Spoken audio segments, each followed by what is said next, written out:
nyo ba na ang tamang pagpili ng breed ng manok ay isa sa pinakamahalagang desisyon na gagawin nyo para sa inyong egg production business? Kaya naman ngayon, ibabahagi ko sa inyo ang top 3 pinakamabentang ready-to-lay chicken breeds dito sa ating bansa. Bago tayo magsimula, gusto kong ipaliwanag kung bakit napaka-importante ng tamang breed selection. Una, ito ang magdidikta kung gaano karaming itlog ang mapuproduce ng inyong mga manok. Pangalawa, kailangan nating isaalang-alang kung gaano kahusay ang breed na ito sa mainit na klima ng Pilipinas. At panghuli, kailangan nating tingnan kung gaano ito ka-profitable para sa inyong negosyo. Kaya ang ating criteria sa pagpili ng top 3 breeds ay ang kanilang egg production rate, adaptability sa Philippine climate, at profitability. Handa na ba kayo? Sige, simulan na natin! Sa number 3 spot, meron tayo ang Rhode Island Red. Ang breed na ito ay nagmula sa Amerika at kilala sa kanilang reddish-brown na balahibo. Sila ay medium to large size na manok na kayang mag-produce ng 250 hanggang 300 na itlog sa loob ng isang taon. Ang mga itlog nila ay kulay brown at malaki. Ang Rhode Island Red ay napakahusay mag-adapt sa mainit na klima ng Pilipinas. Sila rin ay resistant sa maraming sakit na karaniwan sa mga manok. Ang mature weight nila ay nasa pagitan ng 2.5 hanggang 3.5 kilograms. Ang mga advantages ng Rhode Island Red ay ang kanilang pagiging matibay at consistent na paglay ng itlog. Maganda rin ang kanilang personalidad kaya madali silang alagaan. Pero may ilang disadvantages din. Una, medyo mahal ang initial cost para sa kanila. Pangalawa, mas mabagal ang kanilang paglaki kumpara sa ibang commercial hybrids. Ang Rhode Island Red ay pinakabagay sa small to medium scale farms at backyard operations. Ang presyo nila ay nasa 250 hanggang 350 kada ready-to-lay na pullet. Sa terms ng profitability, maaari kayong mag-expect ng return on investment sa loob ng 8 hanggang 10 buwan. Ngayon, pumunta naman tayo sa ating number 2 na breed, ang Lohmann White. Ito ay isang German hybrid na kilala sa kanilang puting balahibo. Sila ay commercial layer breed na kayang mag-produce ng 300 hanggang 320 na itlog sa loob ng isang taon. Ang mga itlog nila ay puti at may uniform na laki. Ang Lohmann White ay naaabot ang kanilang peak production sa 24 hanggang 28 weeks, kung saan sila ay may 85% hanggang 90% na laying rate. Ang kanilang mature weight ay nasa pagitan ng 1.8 hanggang 2.0 kilograms, kaya sila ay napakahusay pagdating sa feed efficiency. Pagdating sa adaptability, ang Lohmann White ay excellent sa tropical climate ng Pilipinas. Sila ay heat tolerant, kaya hindi sila masyadong naaapektuhan ng mainit na panahon.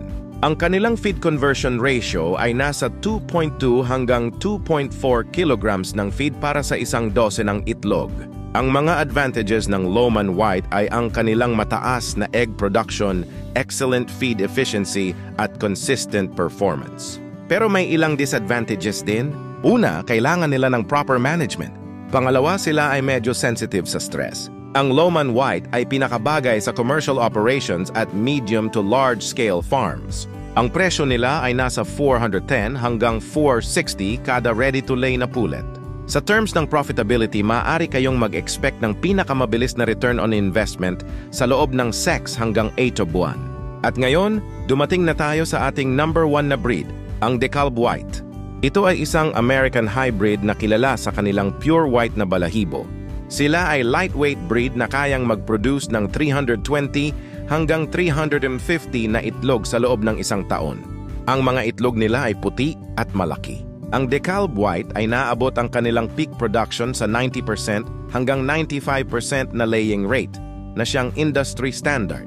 Ang kanilang mature weight ay nasa pagitan ng 1.4 hanggang 1.6 kilograms, kaya sila ang pinaka-feed efficient sa ating top 3. Pagdating sa adaptability, ang DeKalb White ay outstanding sa Philippine conditions.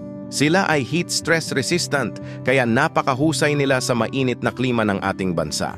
Ang kanilang feed conversion ratio ay nasa 2.0 hanggang 2.2 kilograms ng feed para sa isang dosenang itlog, na siyang pinakamahusay sa ating top 3. Ang mga itlog ng DeKalb White ay may excellent quality. Sila ay malaki, na may average weight na 60 hanggang 65 grams at may napakahusay na shell strength. Ang mga advantages ng DeKalb White ay ang kanilang pinakamataas na production, pinakamahusay na feed efficiency, at ang fact na ang white eggs ay may premium sa market.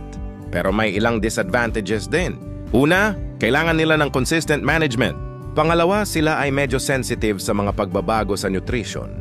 Ang decalb white ay pinakabagay sa lahat ng scale ng operations mula sa small hanggang sa large-scale farms. Sila rin ay magandang choice para sa mga export-oriented farms. Ang presyo nila ay nasa $420 hanggang $450 kada ready-to-lay na pullet.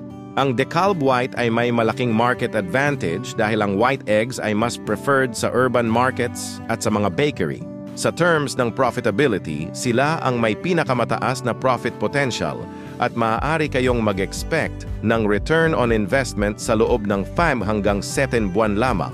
Ngayon para sa ating comparison summary at recommendations.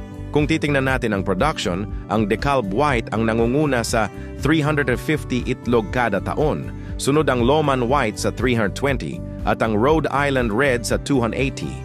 Sa feed efficiency naman, ang ranking ay decalb, Lohmann at Rhode Island. Pagdating sa climate adaptability, lahat ng tatlo ay excellent sa kondisyon ng Pilipinas. Para sa aking investment recommendations, kung gusto nyo ng maximum profit, ang decalb white ang pinakamahusay na pagpipilian. Pero syempre may iba't ibang factors na dapat isaalang-alang. Kailangan ninyong i-consider ang inyong target market, ang inyong management capability, at ang inyong budget. Kung kayo ay nagsisimula pa lang at gusto nyo ng mas madaling alagaan na breed, ang Rhode Island Red ay maaaring maging magandang choice. Kung kayo naman ay may experience na at gusto nyo ng balance between high production at adaptability, ang Lohmann White ay maaaring angkop sa inyo. Ang napinaka-importanting bagay ay piliin ang breed na pinakabagay sa inyong sitwasyon at goals. Kung kayo ay nagbabalak mag-supply sa mga urban markets o bakery, ang decalb white o Lohmann white ay maaaring maging magandang choice dahil sa kanilang white eggs. Kung kayo naman ay nagbabalak mag-supply sa mga rural markets o gusto nyo ng mas versatile na breed, ang Rhode Island Red ay maaaring maging magandang option. Sa huli, gusto kong bigyang diin na ang success ng inyong egg production business ay hindi lang nakadepende sa breed na pipiliin nyo. Napaka-importante rin ng proper management, nutrition at healthcare para sa inyong mga manok. Kaya siguraduhin ninyong mag-research at mag-prepare ng mabuti bago kayo magsimula. Iyon lang mga kababayan, sana ay nakatulong ang information na ito sa inyo. Kung may mga tanong pa kayo, huwag kayong mag-atubiling magtanong. Maraming salamat sa pakikinig at good luck sa inyong egg production journey.